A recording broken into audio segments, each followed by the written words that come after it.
Leaders are backing a legislative effort to honor 2 East Texas firemen killed in the line of duty. The goal is to rename a portion of Old Jacksonville Highway in their honor. The Memorial Highway would stretch from Church Street in Flint down to County Road 150 to the north of Bullard.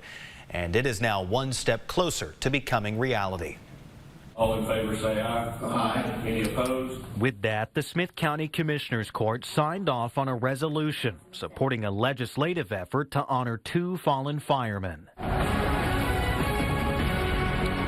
Tragic breaking news this morning. A fire engulfs a Smith County home, and when Smith County firefighters are inside the home, the roof collapses. August 3rd, 2007. The day 42-year-old noonday fire captain Kevin Williams and 19-year-old firefighter Austin Cheek were killed while relieving an interior attack team inside this house fire off FM 2493 in Flint. Loved life and loved God and loved firefighting, and all that I remember of him is good. Kelly Griffith Fields says Austin Cheek was her husband's best friend. Today, she sat alongside Cheek's mom and brother in the commissioner's courtroom.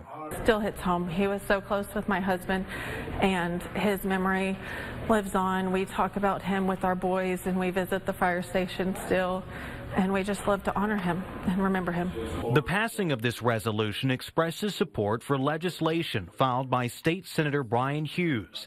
The goal is to honor these heroes by renaming a stretch of Old Jacksonville Highway as the Captain Kevin Williams and firefighter Austin Cheek Memorial Highway. Smith County Judge Neil Franklin was the Tyler fire chief when the tragedy happened. It brought back quite a few emotions today as Austin's mother and brother were here. Special time in court. We got a photograph with them, and I hope it means a lot to them. And the death of Kevin Williams and Austin Cheek marked the first volunteer firefighter deaths in the recorded history of Smith County.